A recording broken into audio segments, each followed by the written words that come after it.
Hello friends, good morning. How are you? Hope you're doing well. So today we are going to start the discussion related to one more case example related to GHG inventory, and this is the GHG inventory report for Enel.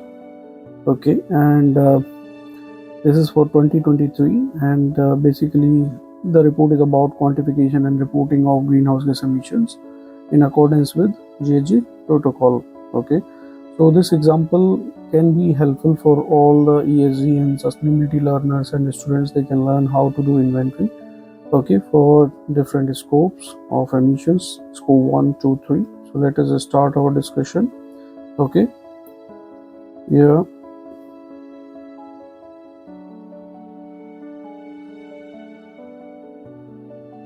So here we see the index part, table of content, where the company is talking about zero emission ambitions. What are the ambitions? We will see that.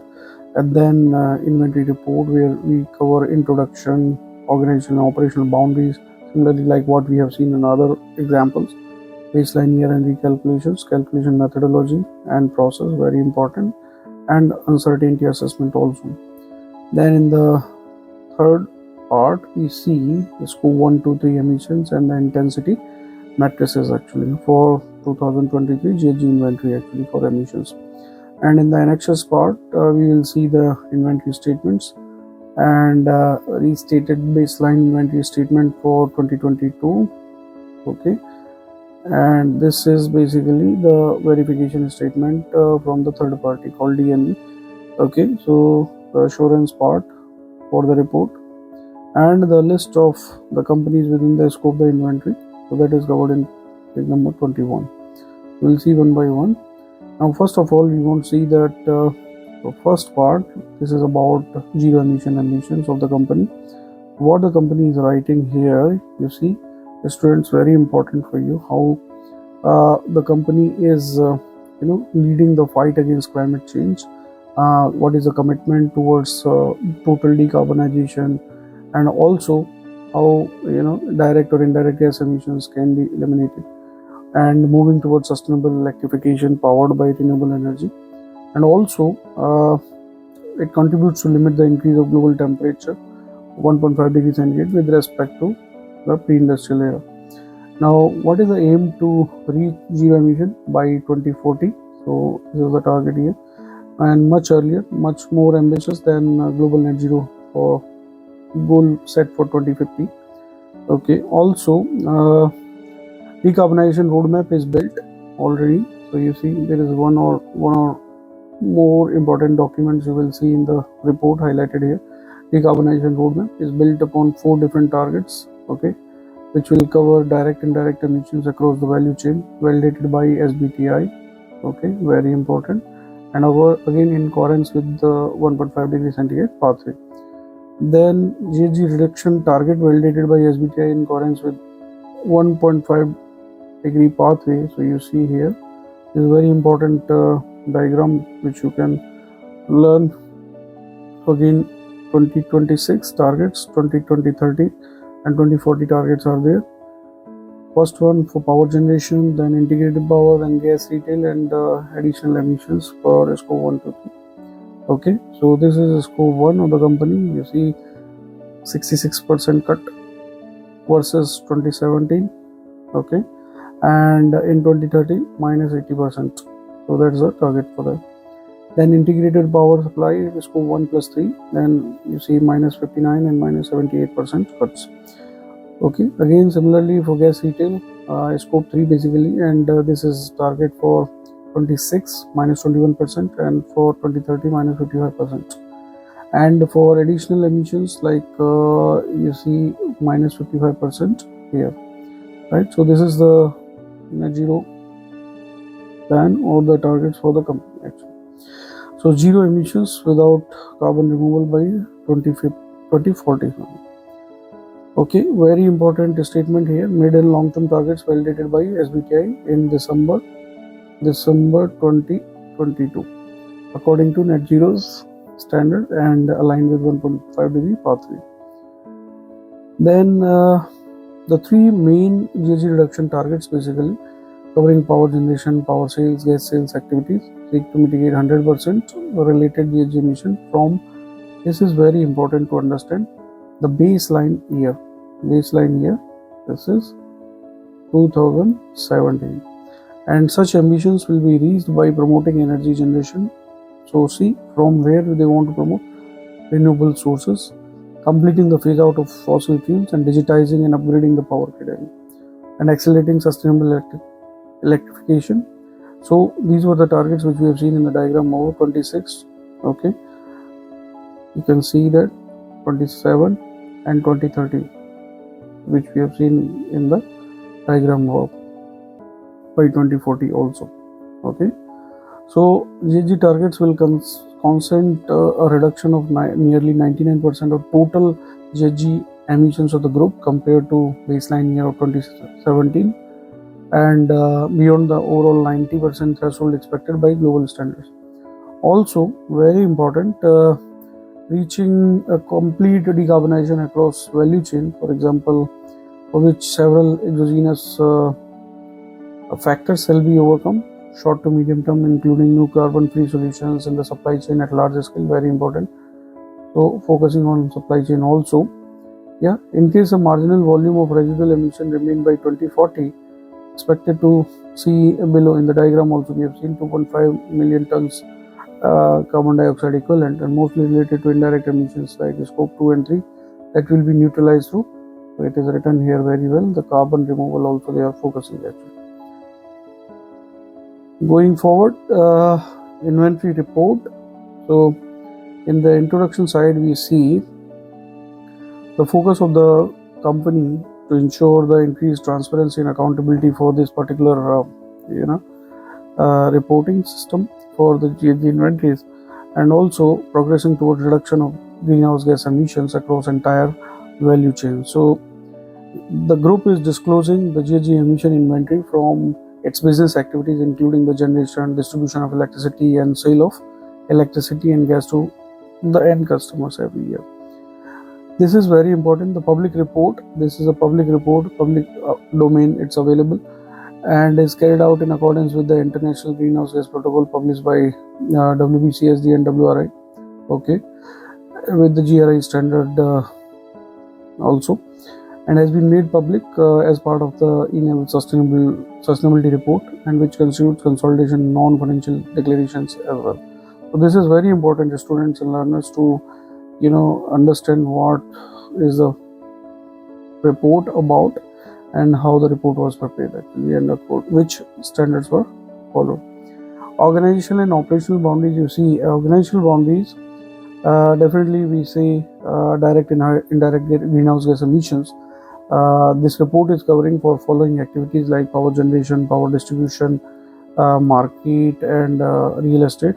In power generation, basically the construction and operations of thermoelectric, renewable, and nuclear power plant, and distribution, construction, and operations of the electricity grid, and in the market, sale of electricity, gas, and energy solutions. And in the real estate, definitely the management of the buildings and vehicle fleet, this is covered. And other part, definitely the manufacturing of photovoltaic panels in Italy, and the management of the port terminals in Spain, and management of the Santa Barbara site in Italy. So these are some other scopes also. Now, very important, this GHG data is collected following group financial consolidation approach. So very important, you need to focus here. So this is a very important subject, financial consolidation approach. So it includes 100% GHG emission from facilities and activities where Enel has the financial control. So this is about the controls actually over the operations, except for the nuclear activity managed under a shared financial control, so that data is reported based on criteria in proportion to ownership. So what is included, what is excluded, this is also very important to be covered actually in the organizational boundary. Then comes about operational boundaries, where we see the companies establishing operational boundaries based on the guidelines as per the GHG protocol, and identifying different sources of emissions like scope 1, scope 2, scope 3. So in the scope 1 itself, we see there are different sources of emissions. First of all, like combustion process, including carbon dioxide, methane, nitrous oxide emissions from fossil fuel consumed in thermoelectric generations, auxiliary services like in nuclear renewable plant, auxiliary services in power distribution activities, and also transportation of the fuels like LNG, coal, subproducts on vessels under operational control. Again, heating system in canteens, also using diesel and natural gas, company vehicles fleet also. And then fugitive emission, nitrogen trifluoride emission in photovoltaic panels manufacturing, methane in gas-fired power plants, hydrofluorocarbons we can see in the thermoelectric and hydropower plant, and then fugitive SF6 and fugitive biogenic emissions in hydroelectric basins actually. Then scope 2 emissions, we see indirect GHG emission derived from the company's activities but generated by other entities. In case of Enel, these emissions related technical network losses. So very important, emission associated with the generation of electricity to offset the dissipation of energy from network losses relating to non-owned actually. And also the electricity consumption, production of electricity purchased from network for own consumption in their electric hydropower plants and terminal ports and PV manufacturing. So this is about purchase of electricity and consumption. Scope 2. In the scope 3 emissions, we see there are indirect emissions resulting from companies' activities that are generated by sources not owned or not controlled by the company. Very important, not owned and not controlled by the company. So also this scope includes all material emissions associated with the group's value chain, not included in previous scopes. So we see following categories here. Category 1 for purchased goods and services, emissions from supply chain related to the production of goods and services delivered by the supplier. One more relevant category, fuel and energy related activities not included in scope 1 and 2. 3.A is about upstream emissions of purchased fuels like combustion and fugitive emission during the mining and transportation by sea of coal used in thermal electric power plants. Okay, and also along with the subproducts also SS. Yeah. Then natural gas combustion and fugitive emissions from the extraction, transport, liquefaction and regasification of the gas used in thermal power plants basically, and gas, soil and biomass. This is for combustion GHG emission from the road transportation of fuel. And then 3.D, generation and purchase electricity that is sold to end users.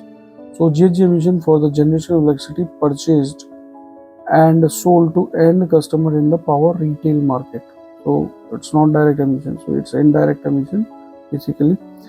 Category 4, upstream transportation and distribution, combustion GHG emissions from road transport from fuels, raw material and waste. And also there is one more category of sold products. So what are the sold products? Combustion GHG emission from the uses of natural gas sold to end users in the gas retail market. So in the sold product, what we are covering here, natural gas which is being sold. Now most important part, what is the baseline and recalculation? So the baseline was defined at 2017 as a base year for its SBTi targets in order to provide a more comprehensive view of backward and forward looking progress on its decarbonization roadmap. So you see the group has defined the 2022 financial year as the baseline now, and that's why we are talking about the recalculations. Okay, 22 baseline for the purpose of GHG emission inventory, and mainly due to relevant changes that took place in the company's perimeter after the disposal of some of the more electric assets, and as well as last validation carried out by SBTi in December 22.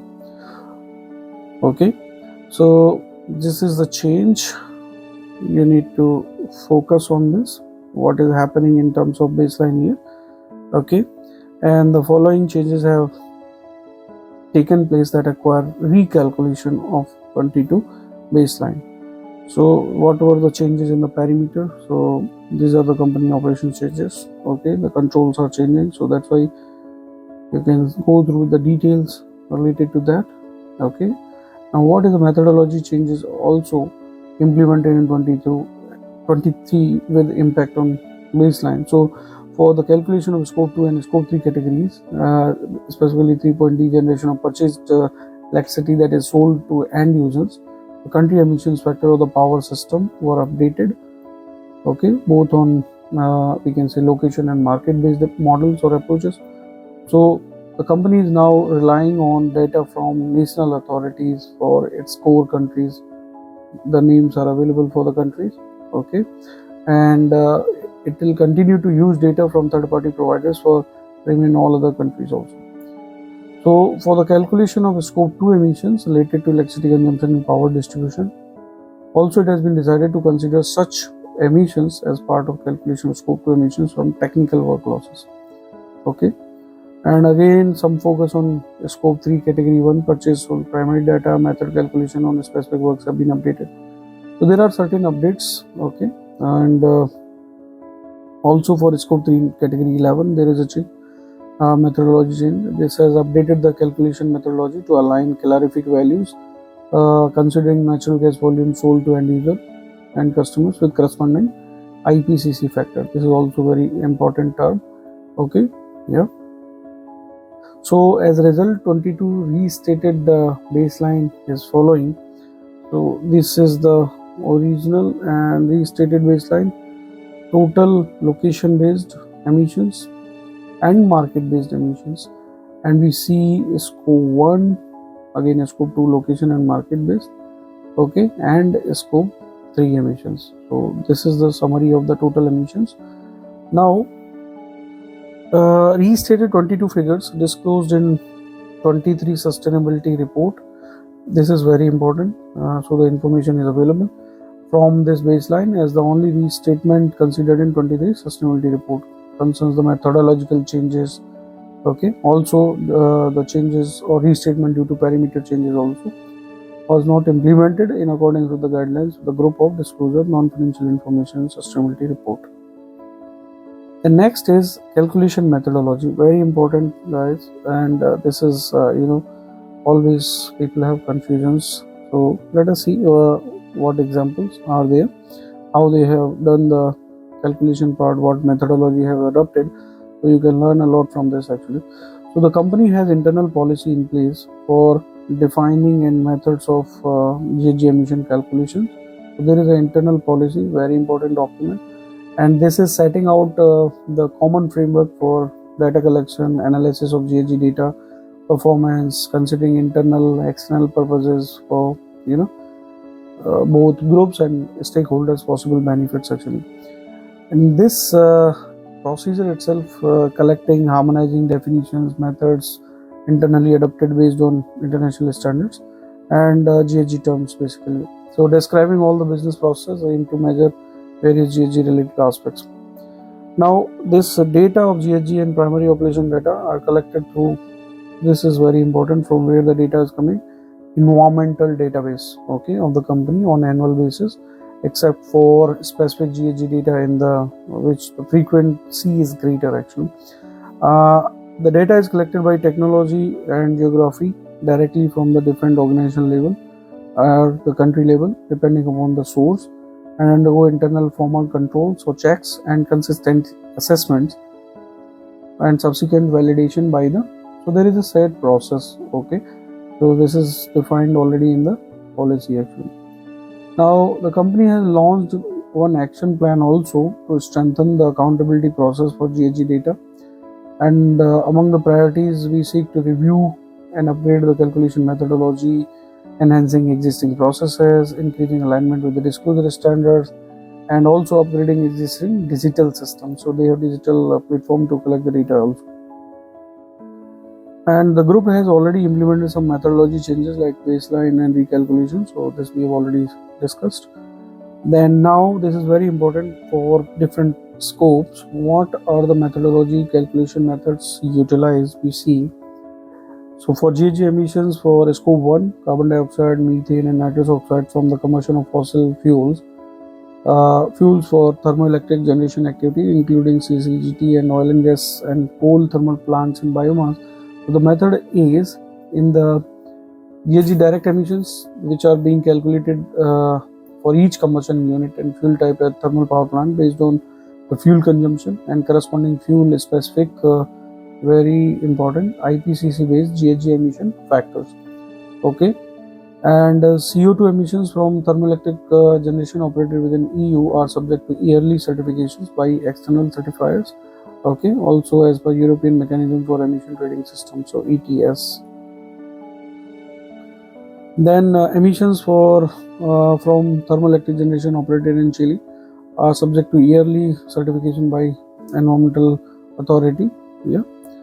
Then we see GHG emissions from the combustion of fuels for auxiliary engines, auxiliary services like gensets in nuclear and renewable plants and power distribution activities. Also the transportation of fuels or products on vessels, heating system, company vehicle fleet. All these are being calculated based on the fuel consumption and corresponding IPCC GHG emission factor. Then fugitive nitrogen trifluoride emissions in photovoltaic panel manufacturing. The calculation is like periodically calculated as refills and correspondent CO2 equivalent emissions calculated by applying the GWP factor, that is 16,100 actually. Okay, so in this nitrogen trifluoride basically used for cleaning purpose during the PV panel manufacturing process. Then fugitive CH4 emissions, so methane emissions in gas-fired power plants. Again, same approach like leak detection and repair methodology. The methane quantities are measured and calculated.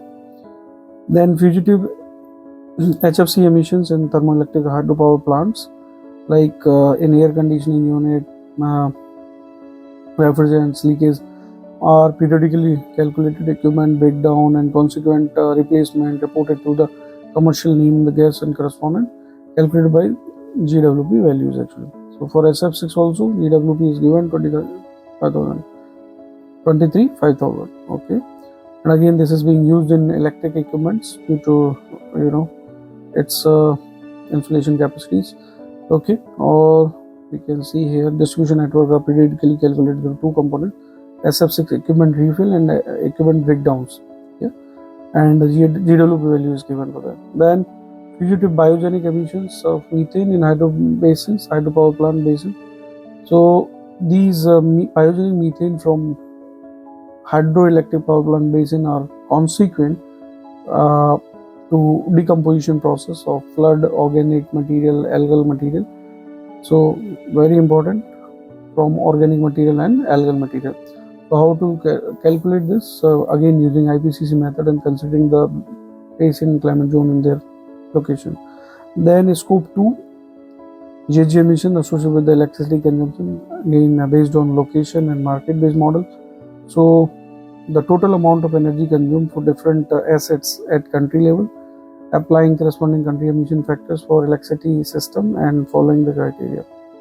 So for location based model, we can say the coefficients used represents the amount of GHG emission released by thermal power plants connected to the energy system. So very important guys.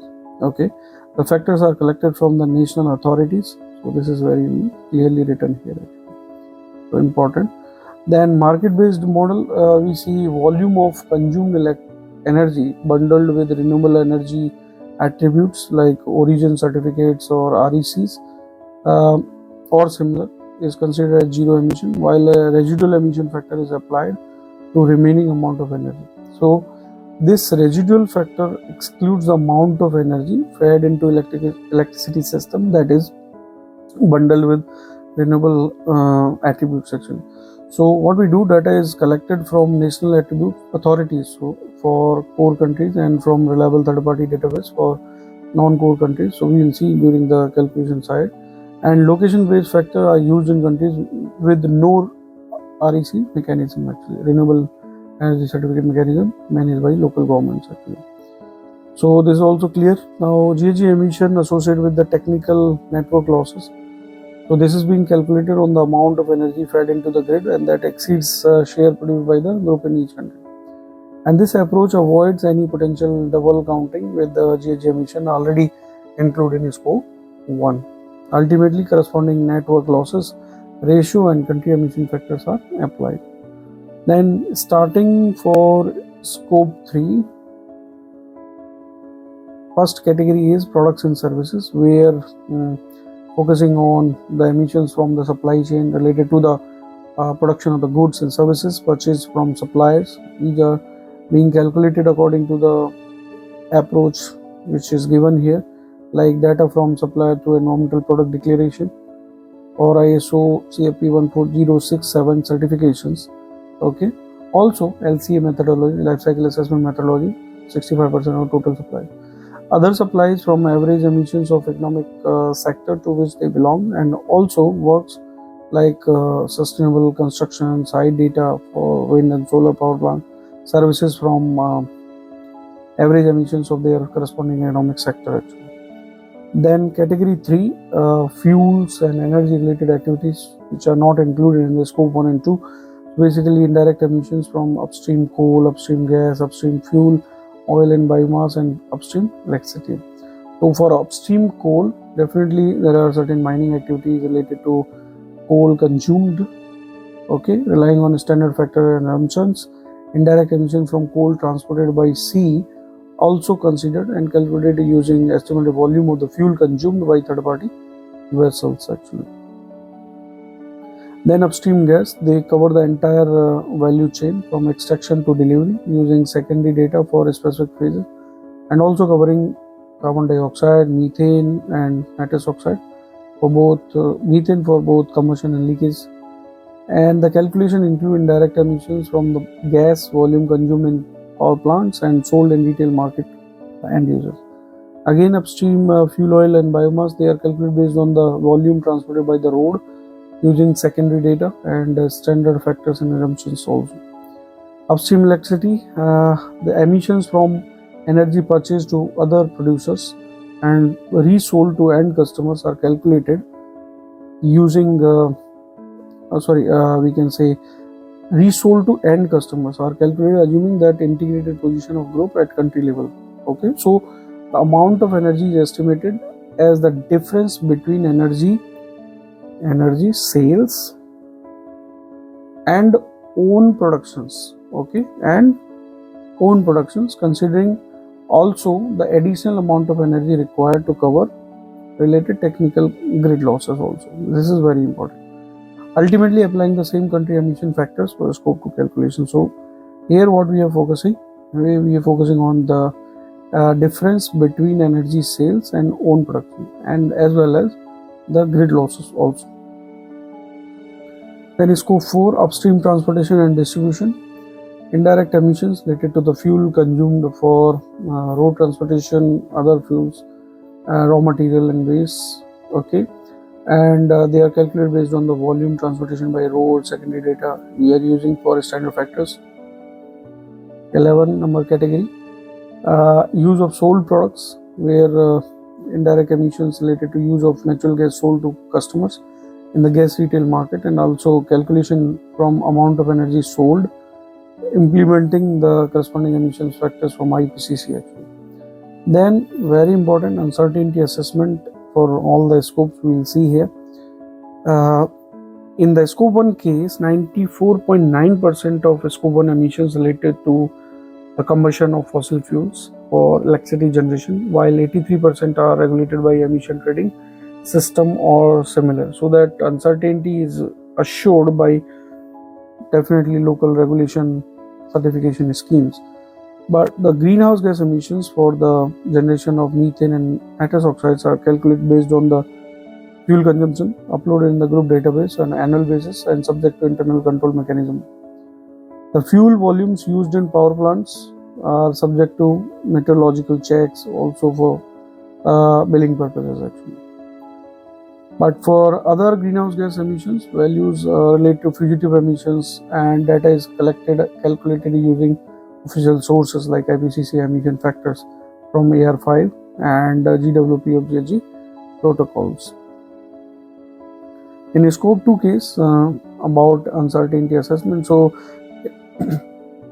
the scope 2 emissions calculations from technical network losses rely on very important operational data, considering the volume of energy injected in the network and percentage of technical network losses also, whose calculation is governed by internal procedures compliant with the local regulations. So this is So we see minimum degree of uncertainty here. Internal procedures compliant with regulations also. So measures are implemented to manage decrease the associated uncertainty through periodical internal review programs and the process of managing business data. Now, country energy emission factors are extracted from official sources, okay, while some, from the reliable data providers for non-countries, and the selection of emission factor is intended to minimize uncertainty. Now, scope 3. In the scope 3, we see about uncertainty assessment. Scope 3 category 1, it is possible to qualitatively assess a low level of uncertainty for the calculation of emissions of the strategic categories based on average the data obtained directly from the suppliers through environmental product declaration or ISO CFP certification of 14067. Then average level of uncertainty can be assessed for categories estimated through international database based on LCA methodology, okay, and a medium high level uncertainty can be reported for the tail categories we estimated. Again, for scope 3 and concerning fuel and energy related activities, okay, and for category 11 also, emissions are calculated based on operational data which is collected through certified financial and non-financial accounting system, also implementing carbon factor derived from IPCC, okay, national authorities and reliable third-party data providers. Then we see this figure 2023 GHG emission inventory. Here, if you see carefully, students or learners, a GHG emission progress in 23. Yeah. So just go through with this base. 22 inventory data, methodological changes, parameter changes considered, restated baseline. So here, this is the thing what we have discussed. Thermoelectric productions, efficiency in scope 2 sources, supply chain, right?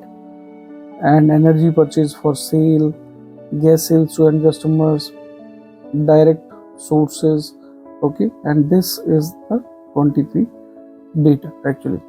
So 23 in progress, but these are important statements here written, like methodical changes described in section baseline year and recalculation, disposal of thermoelectric and renewable assets in countries, power distribution companies, and this and that, and reduction of thermoelectric power production, this one, reduction of electricity consumption, reduction of ordered expenses. So all the important areas covered related to this, so where the reductions are happening, relevant emissions actually. Then if you see here, very important information, in 23 the direct and indirect absolute emissions including 1, 2, 3 scope amounted to this, okay, and reaching the lowest rate ever and reaching the increasing trend experienced in 21 and 22 as consequence of global energy crisis, and in particular total emissions were reduced by 22.3% with respect to 22 related baseline, restated baseline. So this is mainly due to an overall improvement in main operational performance metrics, which contributed to reduce the direct and indirect emissions for entire value chain. So others are like the reduction of thermoelectric capacity, production, increase of renewable energy and production also, reduction of the gap between electricity sales and retail market and own production, reduction of the volume of natural gas sold to end customers. Also, there are certain other areas where reduction of the ordered expenses in 23. So this leads to certain reduction in emissions also. The digitization and automation of the grid also contributed to reducing network losses, enabling the development of renewables, playing a key role in the decarbonization performance of the company actually, right? Then we see operational performance matrices with the highest influence on absolute GHG emissions. We see renewable capacity, renewable productions versus thermoelectric capacity and thermoelectric productions, right? For 22, 23, same 22, 23, the comparisons are available. So you see for renewable like geothermal, biomass, solar, wind, hydro, and in this category coal, CCGT, and clean coal, and oil and gas. So these are the details available here if you see from, right.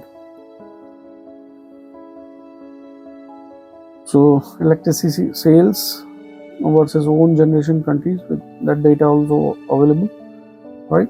And the sales of natural gas in the retail market and GHG emissions ratio is also covered here, very important, right. So sales, generation, sales for 23-22, so there is a minus 7%, okay, here minus 19%, here minus 24%, right.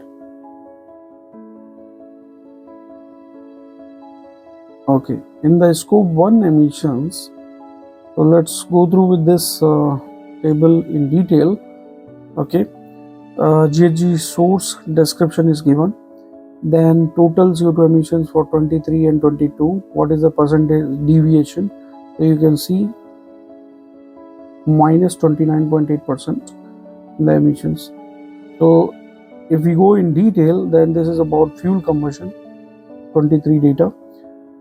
Emissions are related to carbon dioxide, methane, and nitrous oxide are given. If we sum them all, right, then the total value is coming here. Similarly, for auxiliary sources of emissions, what we have discussed, and different other emissions also, this is captured here actually. You got my point?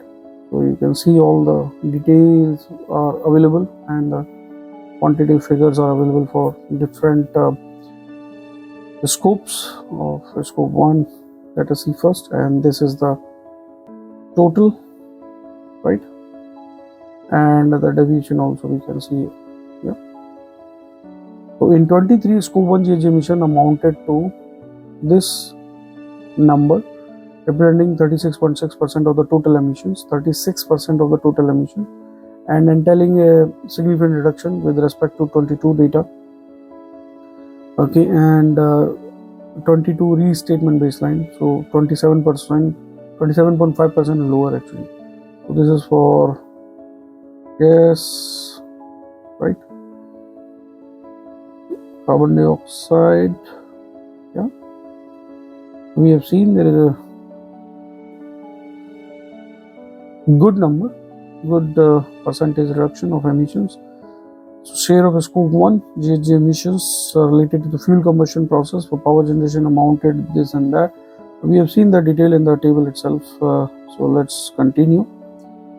Okay, now come to scope 2 emissions. So as we have discussed in the operational boundaries, and power generation, power distribution, real estate maintenance, so whatever the sources are there, like electricity consumption, GHG emission associated with the technical grid losses or network losses, and then electricity consumption in the buildings and offices actually. Then this is location based, this is market based approach, where you see for location based, this is the data and this is the deviation percentage against the 22 restatement baseline. Okay, similarly here for market based approach also the calculation was done. So if you see 23 data, this is the total figure as per location based, and this is as per the market based approach. Okay, so if you see in comparison with 22, there is a minus 12%, 12.7%, and here minus 10.6% reductions, right. So scope 2 emissions we have seen. Now we go to the scope 3 emissions. Okay, again there is a comparison 23 and 22 data, and then percentage deviations for different categories what we have seen earlier. So activity GHG emission source descriptions are given for purchase goods category 1, category 3, then 3A, 3, also the classification of sub classifications are there, then category 4 and 11. So for each category we have the total emissions, okay, and then we sum up all, right, and against the 22 there is a change or deviation for minus 19.3%, sorry, 19.3%. so the details are available for the emissions and how they reduced it. Then intensity matrices, we calculate, this is the main indicator related to groups or companies specific emissions which contribute to two GHG intensity reduction targets which were validated by SBTi. So first one is the ratio between total group scope 1 emissions from power generation and the net total production, actually excluding production from pumped storage. Hydropower storage actually amounted to 160 gram carbon dioxide equivalent per kilowatt.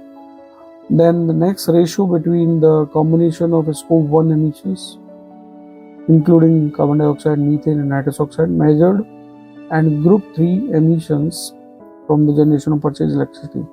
So amount of electricity production from the pumped storage also you can see here measured in. So this is the data available for that. So the ratio mounted was 168 gram CO2 equivalent per kilowatt actually. Then in the annexes part, we see inventory statements clubbing all the information together. Scope 1, 2, 3. You see here, scope 1, 2, 3. The figures are available related to the different gases, also the different emissions. Okay, location based, market based, both the informations are available. And if you see, this is a very important note. Fuel combustion emissions from auxiliary engines in nuclear and renewable plant and distribution site, transportation of the fuels and subproducts on vessels, this is covered. Fugitive emissions also, like we discussed, nitrogen trifluoride and methane and sulfur hexafluoride, which is also covered already. Then 2022 restated baseline inventory statement is also available. You can see this.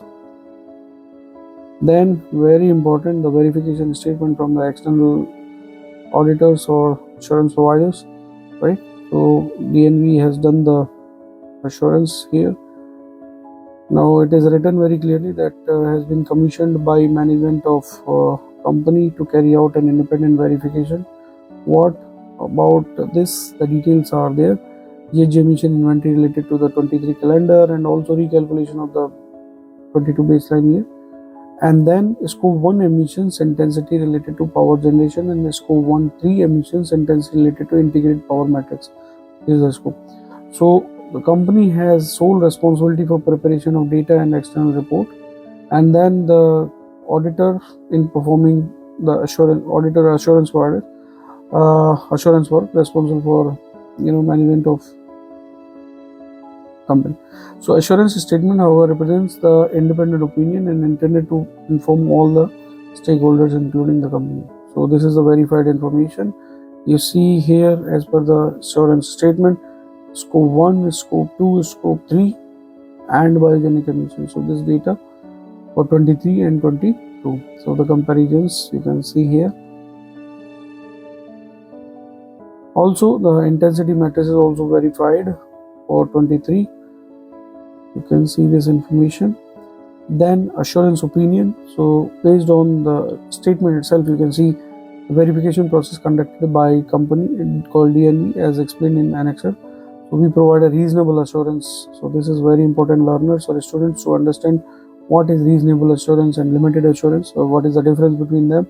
Okay, so here the reasonable assurance was conducted. Scope 1, 2 GHG emissions, as DNV found them to be materially correct, a fair presentation in accordance with the verification criteria. Also the limited assurance for scope 3. So for this case, limited assurance, scope 3 GHG emission, as DNV found no evidence showing them to be non-materially correct and not a fair presentation, not enough. Okay, the signatures from lead verifiers, technical reviewer and approval from the DNV side, the assurance providers. So these are the details. Then statement from the DNV side, verification objectives. Okay, what is the verification scope? In the objective itself, you see the assess conformance with applicable verification criteria, including principles, requirements, relevant standard, GHG program. Okay, verification of what information? Verifying organization's inventory report, 2023 GHG inventory quantification, Okay, so every information is available here. Then verification scope itself, you see the organizational boundaries defined. It is covered: direct one, scope 1 emissions, indirect emissions from following sources, other indirect emissions following greenhouse gases covered, carbon intensity matrices and details for those intensity matrices also, like we have seen the power intensity and power intensity matrix of scope 1 plus 3 also. Then this is the report covering the reporting period of 1st January 23 to 31st December 23. Okay, and the baseline year calculations also. Okay, so this is the consolidation based on the consolidation approach for financial controls.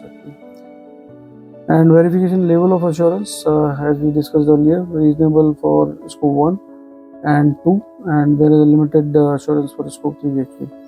Materiality level, basically you see error omission which represent single or aggregated plus 5% of total emissions are considered material. Criteria was GHG protocol scope 2 guidance was used, and which GHG protocol and its amendment also you can say. So based on WBCSD and WRI. So verification protocol ISO 140643 2019 greenhouse gas part 3 specification with guidance for the validation and verification. This is a standard used by the assurance provider. Independence statement of the DNV that company is not involved in preparation of any part of the data for Enel. We adopt a balanced approach towards the stakeholder and performing our evaluation. Then list of legal entities of the company within the GHG inventory boundaries. So these details are also available here. Okay. Then again signature process approval. Yeah. So list of companies within the scope of the inventory. The details are group companies with thermoelectric, nuclear and renewable energy production plants, photovoltaic panel production, other countries operational presence related to energy production, and so these you can see here the list. Thank you very much, friends. So we have gone through with a comprehensive analysis of the report of GHG inventory for this company Enel, and you find this information useful for learning purpose, for learning about ISO 14064 approach, GHG protocol approach, how to develop the report for GHG inventory in accordance with these standards. Okay, so dear learners and students, I hope you get some important learnings from this. Thank you very much from my side. Okay.